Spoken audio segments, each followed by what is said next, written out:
We are here with LiliCourtney, one of our favorite instructors at Red Stick Spice. Lily hails from Alexandria, Louisiana, lives here in Baton Rouge, and teaches cooking classes at Red Stick Spice, at gourmet stores in New Orleans, in your home, in her home, and we love having Lily on the show. So welcome, Lily. Oh, I'm so flattered to be included. So this episode is talking all about what's old is new again, and this idea came to me because I started noticing lots of lists coming my way on social media from various food, like Southern Living and Food 52, about vintage recipes. And, I like kind of going down that rabbit hole of looking at those recipes. They remind me of my childhood. But it also makes me wonder sometimes, should they get reworked or should they just go away forever? So I thought we'd pick 5 of these and talk through them and give our thoughts on what we could do if we would do anything differently, or if there's some Red Stick Spice products that might make them better. So this is not really about bashing them or making fun of anything, just why did we love them at the time? And could we still love them? Is there a way we can change them and make them still something we want to approach? So, and these are all about really strong memories of mine. My mother entertaining. She entertained, she was a stay-at-home mom for a long time. And she had entertained a lot during the day, ladies group. She had a needlepoint club. And she had another club called the Merry Mothers. I was going to ask you, what is a Merry Mother? Would anyone refer to you as a Merry Mother? Well, I have to know the definition. Maybe.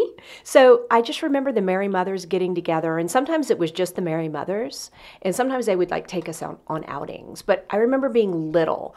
My guess is that Merry Mothers was the equivalent of what MOPS is today, Mothers of Preschoolers. Ah. Where I was definitely a Merry Mother. Yeah. So, but I remember these so vividly, that the ladies got together and there were always these very specific things that certain people brought. So I picked 5 of them for you and I to go through and give our thoughts on if these are things that we still need to be making, and what would we do, if anything. So the first one is hummingbird cake. Do you know hummingbird cake? I had to look it up. I have never had a hummingbird cake, but it seems very similar to a carrot cake. Exactly, very similar to a carrot cake. Here's what's interesting about hummingbird cake. It was a big part of my childhood, but it wasn't at a lot of family events, because there would have been someone who said, I don't know, pineapple. Why is there pineapple in this? So it would have been something my mother would have definitely served to one of those ladies groups. Other guest. But I can see this cake under a glass dome on either of my aunt's counters, either my Aunt Cherie or my Aunt Gloria, for sure. I remember this cake. So hummingbird cake is a banana cake, and it has pineapple. Pineapple, I've seen it in the cake, but I've also seen it in the filling. So I think the pineapple can be used in different ways depending on who's making it. I do remember it being very sweet, and that's a childhood memory. So if it was sweet to a 9-year-old, this was probably a cloyingly sweet cake. There's a buttercream, and it's typically 2 layers and then beautifully frosted. So I think there's a lot to love about a hummingbird cake. What would you, or do you think this one's No, archive I like it a lot. Okay. I want to make one quick. What I liked about it is all the ways that bananas and pineapples had affinities to same flavors. Mm-hmm. So both of them like coconut brown sugar. They both like vanilla. They both like cream. And they both like brown butter and caramel. So where are we going with this? Well, I think your update, and the spices. They only use cinnamon in that recipe. And pineapples and bananas, they like allspice, and they like maple syrup, and they like ginger, nutmeg. So I think we should start there in the batter. So add bring more in spices. But all of that is a blend. So it could be. So our pumpkin spice blend, you just named them all, or with going toward with more mace would be apple pie spice. But I also have a gingerbread spice if we wanted to lay in heavier on the ginger. I don't think you could go wrong with any of those three. And even cream cheese likes that. So I would put it in the icing as well. Okay, so are we folding the pineapple into the batter? Yeah, kind of like a carrot cake. I want all my fruit in my batter. And then I just want my icing in between the layers. What can we do with buttercream? Because I'll admit, buttercream makes my teeth hurt a little bit. Sometimes it's so sweet, but not everyone likes a cream cheese icing. Although, does this cake want a cream cheese icing? Yeah, everyone I saw had a cream cheese icing. So what are we doing to help cut those can sometimes be over the top sweet. So they call for some recipes 5 to 8 cups of powdered sugar. So right there, I would back off. It also has 2 sticks of butter. I think we brown that butter. Because they both like those caramel notes. Okay. So when you brown the butter, then you're throwing it back in the fridge to solidify. Mm-hmm. Because you can't make a buttercream without solid butter. So you've lost something in that browning of that butter. You've lost some volume. And water. And where are you going to make it up? I like the idea of cream of coconut. It could be cream of coconut milk, or it could be that sweetened coconut product out there that you make drinks with. Okay. So not canned coconut milk. Yeah, it could be. It could be either one.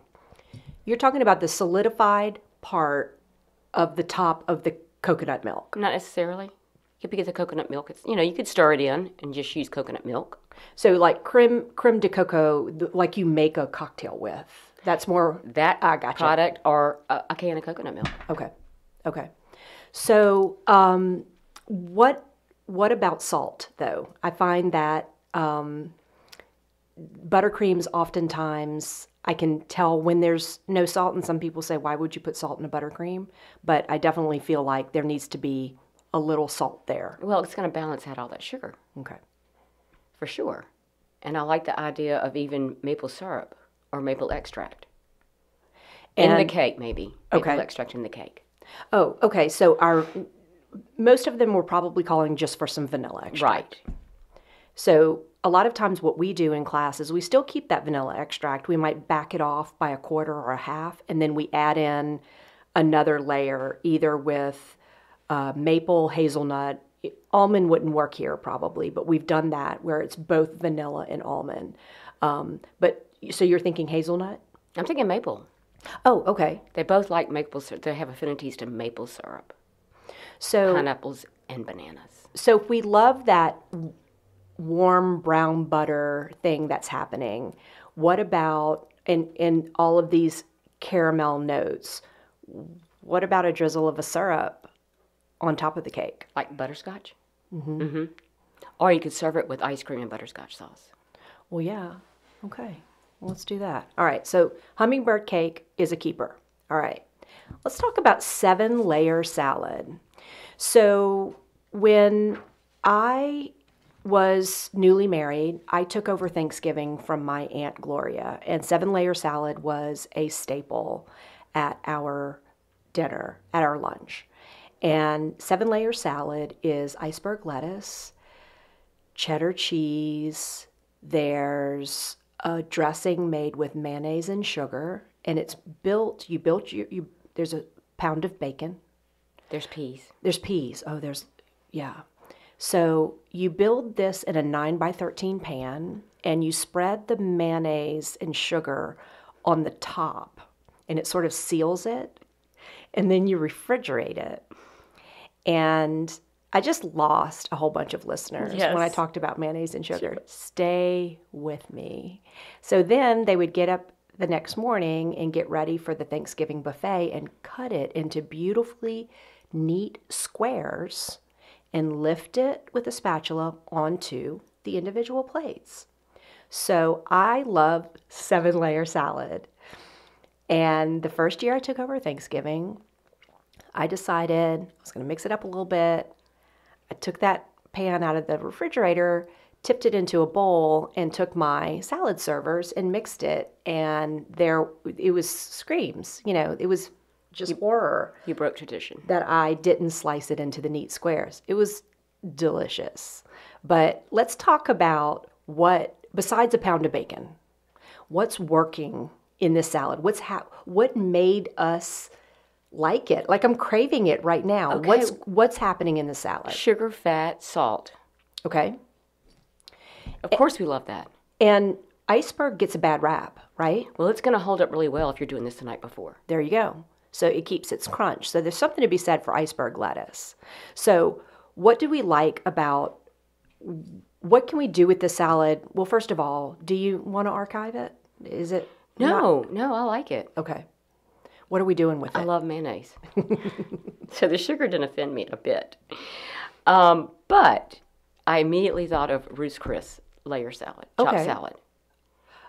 So describe that one. Okay, so we have iceberg. Mm-hmm. Now it comes to the table beautifully unmolded. So you're going to have iceberg, radicchio, spinach, good green olives. I'm not talking the one with the pimento in it. We're going to do mushrooms, boiled eggs, red onions, hearts of palm, bacon, blue cheese. Well, that sounds delicious, but that's a huge departure from the salad. So are we just keeping the concept of a layered salad and moving completely away? That was just my update version. So at Superior Grill, they do a layered salad. It comes out in this clear cylinder, and it's shrimp and then all those layers, and it reminds me of your towering nachos. I was going to say performance art. So they pull that cylinder out and it stands just for a second and then it collapses, and I applaud every time. I get so excited. So is that our update, that we're taking this, we're keeping the layers, but we're updating the ingredients in the layers? And we can even go seasonal, like kale, farro, deeply roasted sweet potatoes. Oh, nice. Apples, roasted broccoli. We could do the same thing, feta. And we could do more like a lemon balsamic vinaigrette with, an update. So that mayonnaise and sugar was essentially that was the dressing. Right. In the salad. And so you're getting that really rich and creamy aspect to it. If we wanted to keep that, would we make, like a ranch or a blue cheese dressing? I would do blue cheese. Okay. So we like it. We're going to keep 7-layer salad. Mm-hmm. Okay. All right, moving on. Let's talk about cocktail meatballs, Lily. I can't say I've ever had this version either. Crock pot, meatballs, grape jelly. Grape jelly? Chili sauce? No. So I was in charge of, let's talk about the ingenuity of the 1970s. So you're cooking them in the crock pot, but that's also how you serve them on the buffet. So my job was to crawl under the table and plug the extension cord in so that it was all set up for the buffet. But yeah, grape jelly, chili sauce, and probably frozen meatballs. Either she had pre-made them or bought them at the store. And then beside it was a container of rainbow-colored toothpicks for spearing your meatballs. So what is happening that is good about... So we're probably not going to use grape jelly and chili sauce. But what was the thinking there? What was happening there? Well, we had sweet and hot and salty. Sweet and sour. Mm-hmm. Yeah. And with a little bit of heat. So, and then it was just like super duper easy. But so we definitely want to keep meatballs, right? Meatballs are a thing. Okay. So let's talk about what we're going to do with them. Lately, I've been making these meatballs on a sheet pan, and I use a sauce verde. Okay, instead of grape jelly. So that's an option. It's got paprika, it's got red bell peppers, it's got garlic in the meat, it's got walnuts and panko crumbs. So it's crunchy, it's got some spice, and then you have the herbaceous sauce verde going on top. So talk to me about procedure, though. So these meatballs cooked in that sauce? No, they're cooked on a sheet pan. Okay, so you are pre-cooking and then adding them to the sauce. And then you put it on a platter and drizzle the sauce over it. Okay. We also do a meatball in a lot of cooking classes that you presented the recipe to me, and it is definitely a keeper. And that might be what we're cooking in our cooking segment together. But let's talk about those because it uses our champagne pear balsamic. which does some pretty magical things for this sauce. And then there's pine nuts and Currants. oh yeah, currants, and then then you get crunch from breadcrumbs. Well, you also have Parmesan cheese. You also have capers. So you have some salty going on, the umami from the Parmesan. It's a nice recipe. And we've done them several ways where we've speared them individually for service, but we've also put them on a big platter of arugula and let the heat from the meatballs and the sauce soften the arugula, which is gorgeous presentation and great for more of a main. They could totally be a Yes. main and don't have to necessarily be an appetizer. We've also served them on glass noodles. Oh, we sure did serve them that way. So it could definitely be an entree. So talk to me about, I want to talk about one more meatball because we do this one in class as well, and it's always a hit, is the banh mi, the little banh mi's. And so again, that throwback grape jelly and chili sauce, they were onto something because we like that tangy zing in something we're eating. We accomplish it differently with the banh mi meatballs. How do we do that? We pickle radishes and cucumbers. And a quick pickle too. Right, and honey ginger balsamic. Yeah. So there you go. And then we skewer them and we make a little banh mi with a skewer of meatball and pickled radish. And Yeah, but look what's in there. You have soy sauce. You have sesame oil. You have brown sugar. You have cilantro. And you have fermentation. You have kimchi. You have carrots. There's so much going on. yeah, flavor upon flavor. Right. So much going on, but still at the same time a really simple preparation. Right. And then you serve it with a fatty mayonnaise and hot sauce kind of dip. You spread it on the bottom of the pan, pile those meatballs on top with the radishes and cucumbers. So you get a bite of that fat along with All that the pickled, tangy, yeah, and then from all that Yep, fermented and pickled works. stuff. And we've done both a sriracha mayo with that and a wasabi mayo. I've also done it with ponzu. Nice. Super delicious. Yeah. Okay, let's move on. We're going to talk about chicken tetrazzini. Was this one in your family? Yes. Okay. So the one I'm talking about is 9x13 pan, a pound of spaghetti, boiled, and then chicken, Boiled. probably. I was going to say rotisserie, but that was pre-rotisserie chicken era. Cream of chicken soup, can of cream of chicken, can of Rotel, and block of Velveeta. And if you gave that to me right now, I'd eat it. No reason not to. Right. But I do feel like there is something to be said for that amount of processed food. The block of Velveeta? Okay. So what made that casserole so craveable? Because like I just said, I would eat it right now. I'm thinking about it. I can imagine it. What was making it so like go back for more? The processed food with all the salt and sugar in it. So, and that is one way they describe MSG is craveable. You know, that's what we crave. And I'm not here to knock MSG because there's actually, good reason for there to be MSG in the world. But yeah, that craveability of that dish, I think, came from the ingredients in that processed food. But I do love a casserole because there are times when they're really helpful. We don't teach them a ton in classes. We don't have the time for it, but it's definitely something that needs to be in the world. Tailgating, dropping off to a neighbor. Funeral food. Well, I was going to say, a neighbor in need. Feeding a crowd at work or church or something like that. So let's not archive this one. Let's definitely bring this one back into 2019. But how would we do it and keep it fantastic and creamy? Okay, so we're going to move on to the next recipe. But you know what these recipes make me think of? So I can remember my mother getting ready for entertaining guests. And that was exciting to me. I loved, getting the house spiffed up. And I knew there was going to be a point when I had to go to my room. Oh, exactly. I had to help. And I would get some food, but I wasn't invited. And it just makes me think of that era, which would have been the late 70s, it was important, when friends were coming over. And this was fancy food. When I didn't cut that salad into squares, my aunt was horrified because I took away the the glamour that they saw in that salad of those beautifully cut squares of salad. And I don't know that we do that so much anymore. I feel like a lot of times my entertaining is a lot more casual. And I think I missed that a little bit, kind of that pomp and circumstance of all the preparation that she did, and certain dishes came out and certain things came out when she would serve these dishes. And your parents didn't go buy new ferns for the party, and then they would die in a week. Oh, new ferns. Yeah, I can totally, yeah.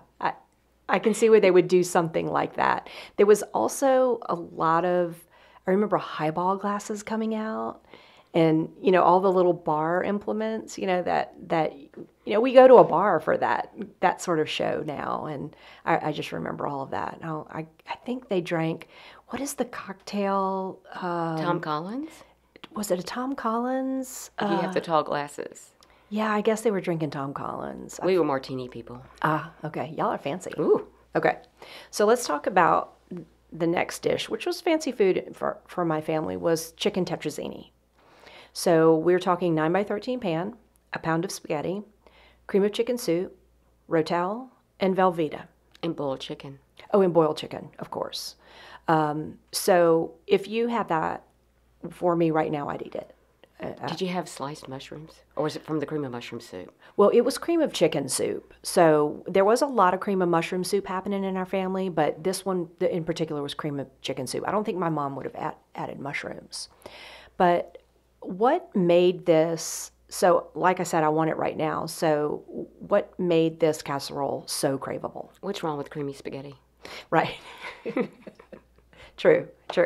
But I think processed food, and I don't want to spend a lot of time bashing processed food, but, MSG, and again, MSG isn't the bad guy that we all think it is, but MSG is what's craveable. Yes. That's, those foods, when we think of like Funyuns that are filled with MSG, that's kind of like that craveable flavor that it brings. And so I know that was part of it, but this was just a satisfying dish in general. Now, I don't want to archive this one. I don't know how you feel about it, but I don't want to archive this one because I think there's a role for casseroles. I think we need casseroles to feed a crowd. I think they're great for tailgating. I think they're great for neighbors in need. They're funeral food. They're funeral food. It's that and a brisket. But let's update it. So first of all, we need to, I think the thing that might stump the listeners the most, at least the folks I encounter in cooking classes, would be, how am I going to bring that creaminess? Like, what am I doing? What am I making instead of that cream of mushroom soup or cream of chicken soup? Okay, I've done this before in a class. Donald Link came out with his homemade cream of mushroom sauce. Okay. And it's basically a bechamel, and it's delicious.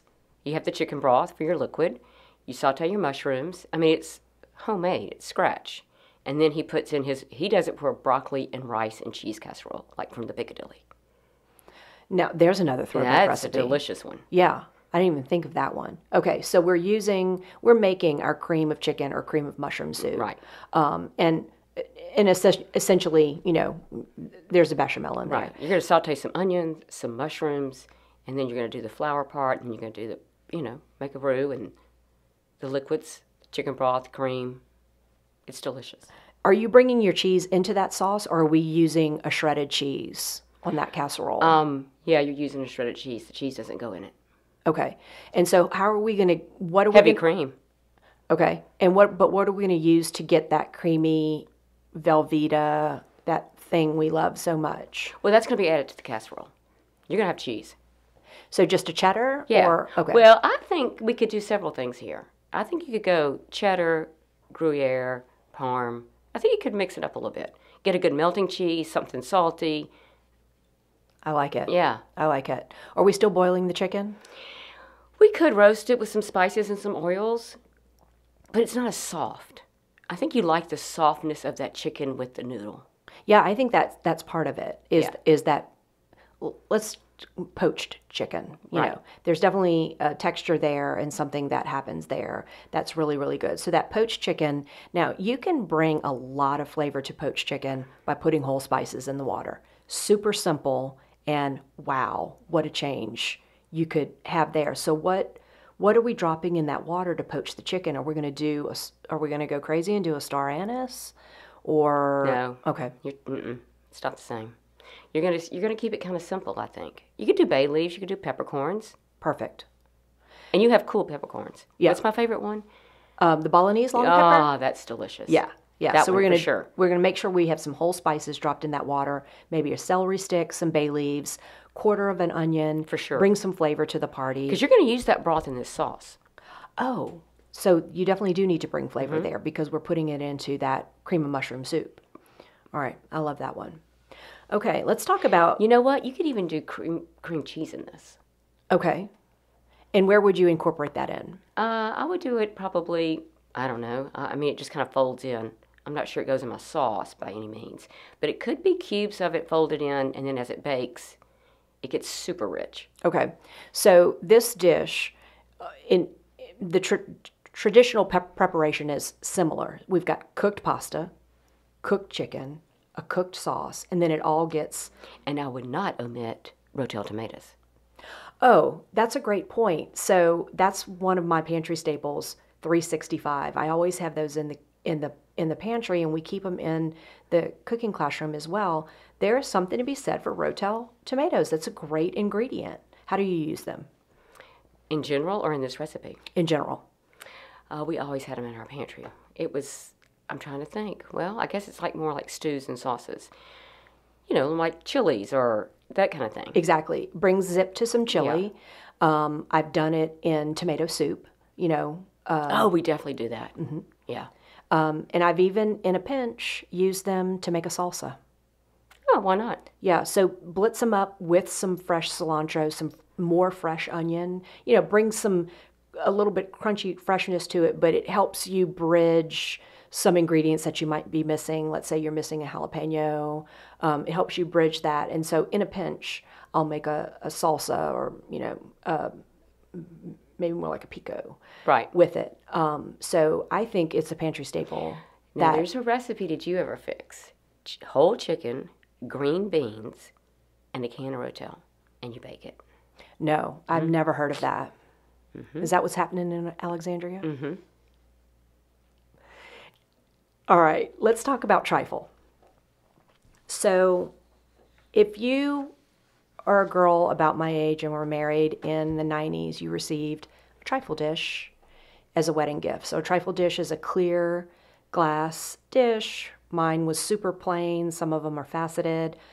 Was it on a stem? On a stem, a large trifle dish on a stem. So you know that this is a keeper for me because you have made so many trifles in cooking classes because I like to do little individual trifles. Right. So for me, a trifle is a great teaching tool because there are so many components to a trifle. So we can teach a scone, we can teach a shortbread, we can teach a cake, you can teach a multitude of sauces, everything from a butterscotch sauce to a salted chocolate sauce. And a custard. A creme anglaise. Then you teach custard, you teach creme anglaise, or you teach my mom's cheat Romanoff sauce. The best. So that Romanoff sauce, let's talk about that for a second because that was definitely fancy cooking. That Romanoff sauce was made, I remember, because I was in charge of making it for the Needlepoint Club. So her Romanoff sauce is store-bought vanilla ice cream that you let melt but still cold, and you whisk in a little bit of sour cream, brown sugar, and vanilla. And we had like a butler's pantry behind our kitchen that the door could close, and she would make me make it in there so no one would see that she was using prepared ice cream. She was using Breyer's ice cream. So, and then she would serve it, and all the ladies would, what is this? And she would say, it's my Romanoff sauce.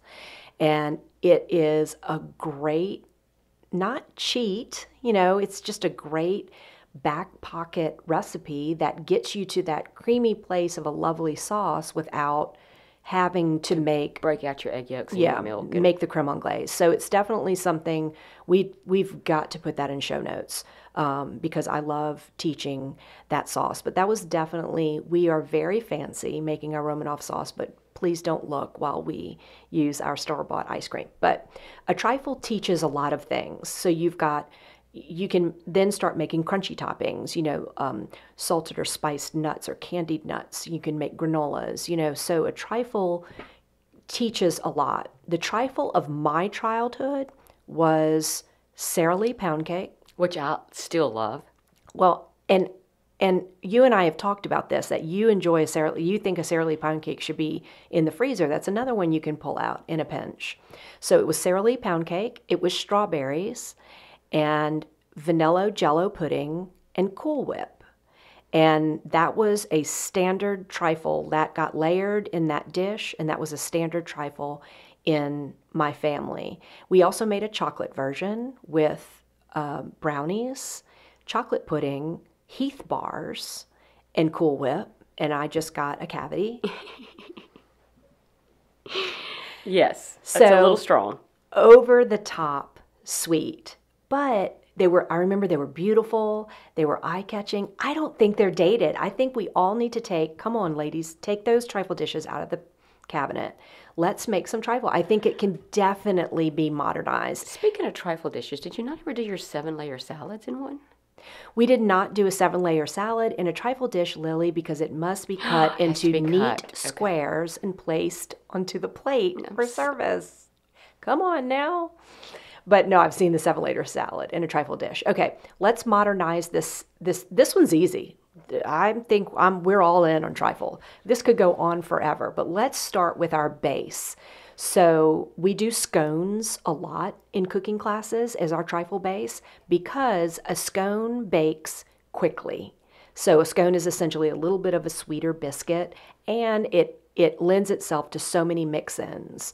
We do crystallized ginger a lot in the store, but a scone could... And then you have your seasonal fruits.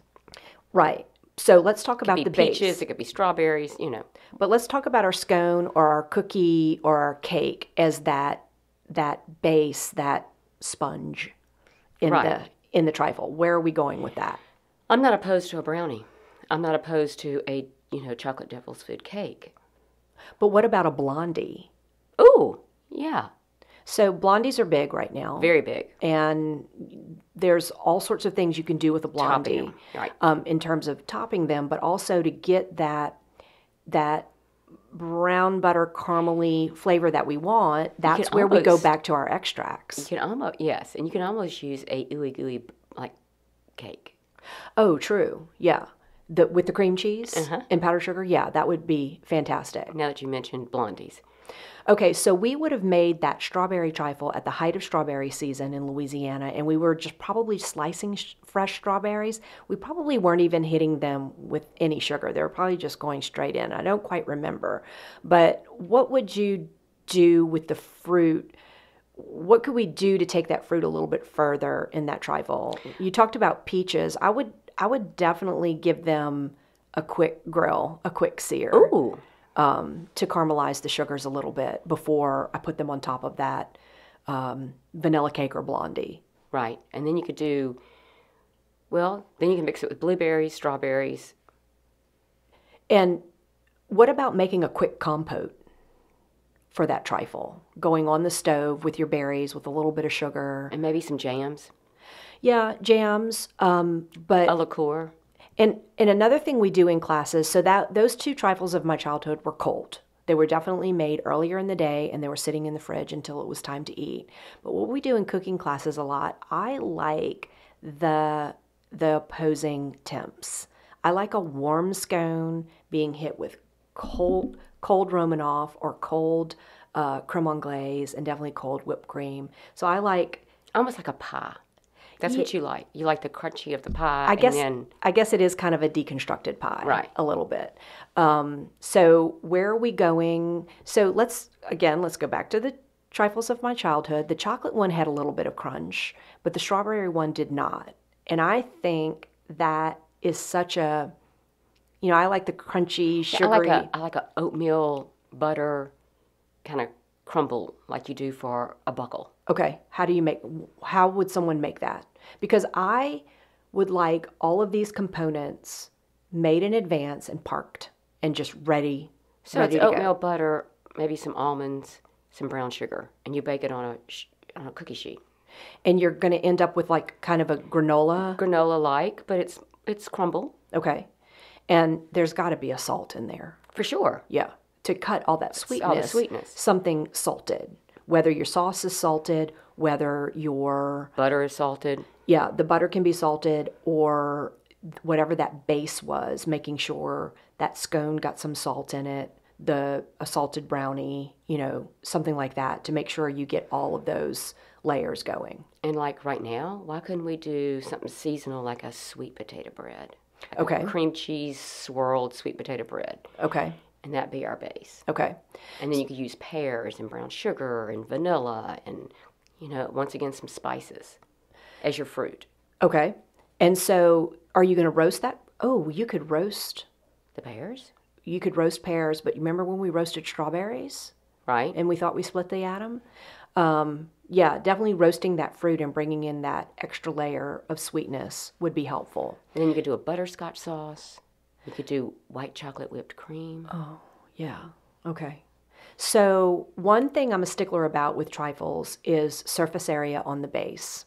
So cutting that cake or cutting those scones in a way that you have shards where the cut sides then receive the fruit, juicy. the bechamel, not bechamel, the creme anglaise, the Romanoff, so that that base is taking in all of that liquid, and then on the top, that fluffy whipped cream, and then something crunchy. Something crunchy. So what if in our cooking segment we made hummingbird trifles? I think it sounds lovely. Okay, so what are we doing? What's our approach? So we're making our 2-layer cake, or probably a 9 by 13. Okay. And we're going to keep it up. And then, let's talk about this. If we're not going to make a cream cheese frosting, what's going to be then do we do a custard? Well, if we're not making a cream cheese frosting, what if we make a cheesecake filling of some sort? Okay. That goes on there. And does our pineapple still go in our cake, or does our pineapple Yes. become a syrup of some sort, or compote? Is this because Anne doesn't like pineapple? I don't love pineapple. It's been revealed. Although I ate that cake like nobody's business when I was a kid. We can make your exception for you. Okay. And do a pineapple Something. Okay. All right. I love it. Brown sugar. So we're going to get ready to cook. We're going to make some cocktail meatballs, bring them into 2019. We're going to make a hummingbird trifle. It's going to be fancy. We're going to pull out all of our best dishes, and I can't wait. All right, bring it stemmed. Thanks, Lily. You got it.